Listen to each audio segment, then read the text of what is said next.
Hello everybody, my name's Dr. Ava and welcome to this Let's Play of Endless Legend. Now, I've played Endless Space before and I really loved the game, and the makers were like, what if we built this game in a fantasy setting? Let's make a game like Endless Space but make it fantasy. So it was just an idea at the start, but the makers at Amplitude, I believe it's Amplitude, yeah, they just rolled with it and it started steamrolling, and now it's a fully complete game. It's out now. It's still a little bit buggy once in a while. I have had some crashes, but there's been a update today, so hopefully now it's a lot more stable than it was before. So I decided let's do an actual let's play of it, and I've done a couple of turns. Here you can see I've played as the cultist and as the ardent mages, two of the factions available. And there are more factions now. Let's get started. We'll play in a normal sized map. We'll play on a Pangaea. Actually a large Pangaea. Not a lot of water is fine. Temperature. Disturbed continent shape. I like that a lot more than regular. There are a lot of other options as well. Like you can actually say, you know, it's a hex based game. So it's six-sided like Civilization. But you can actually, visually, they have made the engine so that it can produce every hex as being not looking like a hex, which is actually pretty cool. Aesthetically, this game, I really enjoy it. It's gorgeous, in my opinion. You might feel different, but that's the thing. You know, newbie, easy, normal, hard, serious. Let's play at serious level at least. I mean, we're playing Immortal in Civilization, which would be impossible here. So, serious should be doable for us. 6 empires in total, normal game speed, slow, endless. Yeah, you can see the amount of turns. 300 turns is not long, so let's do it normal anyway. Anyway, these are the 8 factions you get. There's also one more faction. I'm not sure the Mazari, how you get them. But there is at least a picture for it, so if you can also make your own faction, that's the point. Affinity, yeah, they're not even here. Can I change the picture? Now the picture comes with the affinity. Anyway, yeah, like in Endless Space, you can create your own faction. I'm not going to do that today. Conversion. That's something of the cultists, yeah. I've played the cultists there. Every faction is a lot different. It's really what makes the Endless Space game so different. Every time you play it, every faction is a lot different than the others. So there are the cultists who basically you have the queen, this strange cult is led by 2 creations that are the remnants of the endless, the queen and the unspoken. Basically every faction has 3 units plus a settler, except the cultists can only build 1 city, high seat of the queen. But they do get a lot of bonuses to the city itself. It's, yeah. You'll see how it works in the coming. But anyway, they are one city-state, like Venice, you could say. But they can convert a lot of people to their cause instead. They can convert the minor factions, which is also a concept we'll come across anyway. The Draken, victory type diplomatic, an old race, they're dragons, so they actually basically do have dragons as their units as well. They have a lot of diplomacy bonuses and stuff. There are the roving clans. One of them make trade not war, they basically cannot declare war. Their home city is built on a giant scarab and they can relocate cities at their will and move them to new territory all the time. It's different, but they cannot war. It's so, you see, one city challenge cannot declare war ever, so differences along. Ardent mages are basically sadomasochistic mages, wizards. They get stronger the more damage they've taken, and they have a bonus. They can cast spells a lot during fights and stuff. The necrophages are like insects that eat and kill everything along their way. Elimination. The difference in victory type, you have supremacy being the best, basically economy, getting money. They're traders, the roving clans. Draken, make peace among all. Science for the mages, as well as the Volters, I believe. They also have science. So you could say they came from the vaults, as in Fallout. They basically are from a bygone age where they came from. They have a lot more normal-ish looking stuff, I guess, but they have a holy resource. Provides the ability to find a strategic resource as a holy resource, which can be used as a booster. It's a huge booster, basically. They can keep themselves going on. Necrophages, again, they are different as well. You could compare them to the Endless Space, what are they called again? The ones that eat everything in Endless... Yeah, these guys are basically the same. Cull the Herd, they can get... yeah, they get less food from tiles, more food from people in the city.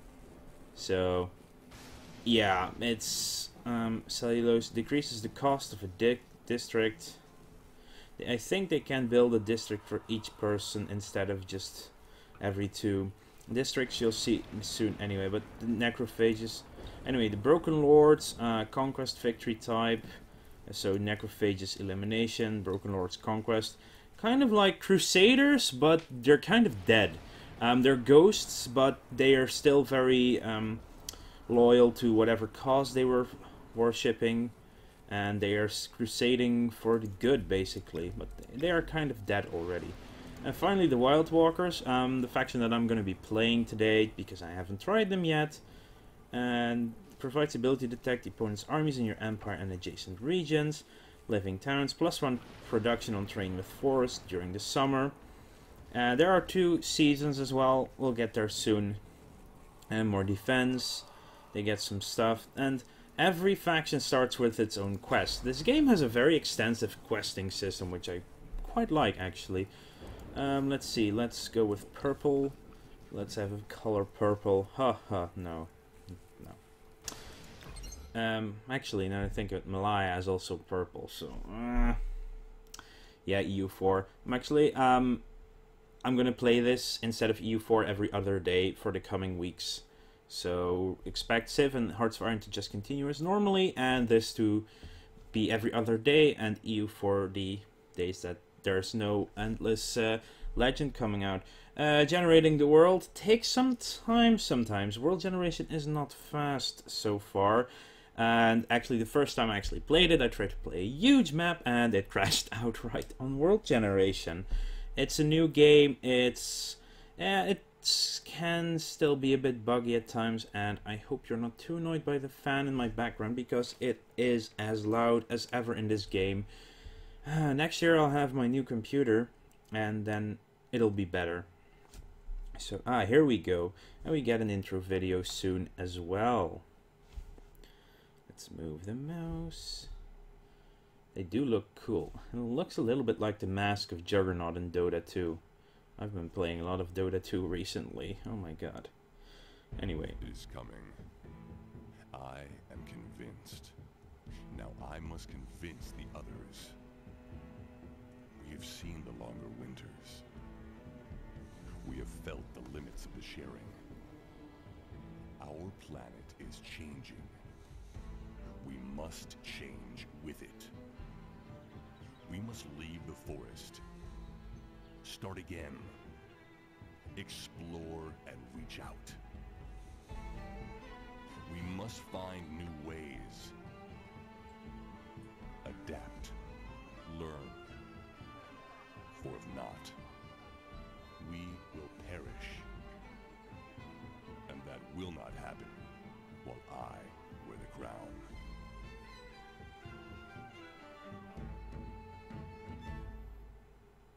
There you have it, the introduction. Every Civ or group has their own introduction. Oh, minor faction Kazanji. Yeah, we have demons in our own region. That's gonna be fun. And we've encountered the Draken. They have a special ability. They know about everyone at the start of the game, so they can do diplomacy at the start of the game. Anyway, here you can see just it. I think it looks great, and here you see the strange shapes of the hexes. If I put the hexes up, you can see it's definitely not the same in every tile, and that makes it just that little bit more good looking. Now, we are a forest group. Ooh, that is a shiny one. Also, differences between this and regular 4X games. This is a region, and each region can only house one city. The nation that gets its city there or takes the city is the one that actually gets that region. The whole region will be theirs, and they can grow their city along. Wow, is that marsh? That's wetland. Yeah, that's also increasing the amount of production we gain here. So we do get a lot of production here. I don't want to settle like here because you can only work tiles within your own region. This seems like a fine place as ever to start.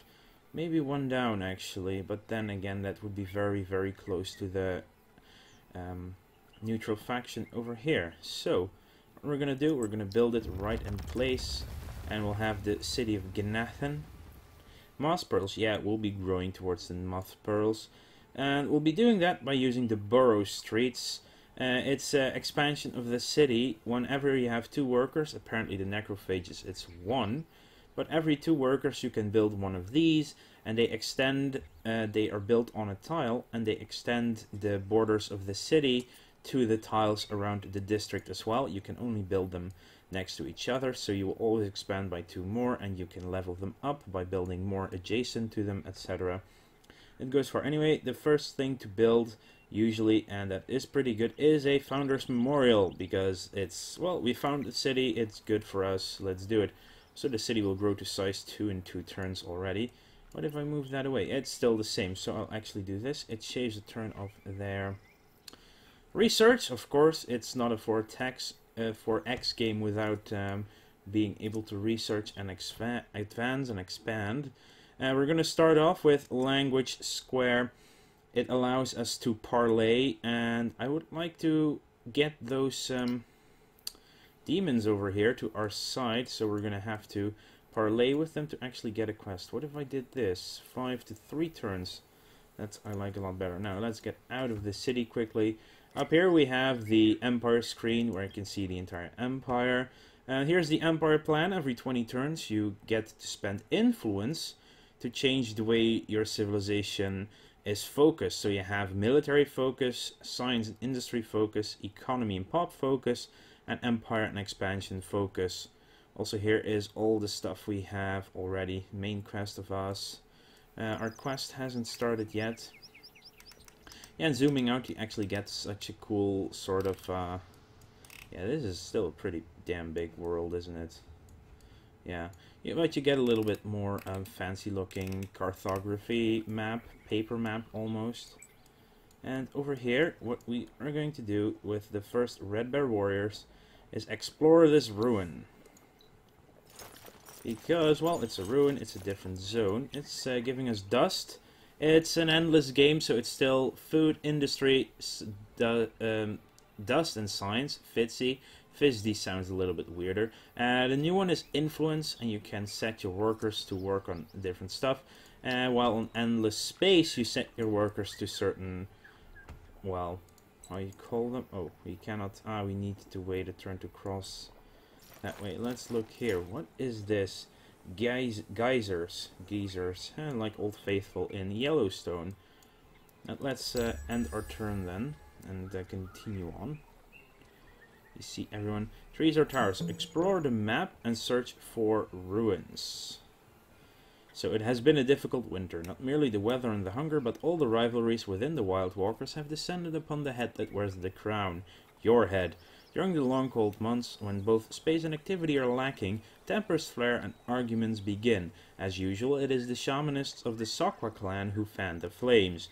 We should not have left the forests, our gods will desert us, we are made weak without the sharing. They should be named the Tade clan, the talk too much clan. Wow. But you are the Onontio, the highest judge and warlord, and for now your word remains law. The challenge is to occupy these grumblers and those who would listen to them. They need a purpose and a distraction. Around you are many ancient sites where previous civilizations rose and fell. To avoid that same fate, it would perhaps be good to investigate these places and give the grumblers something else to whine about. So, what we just did last turn, we now need to do another 4 times. But that's not hard to do. There is already one ruin over here. And let's go toward it. What the frick is this?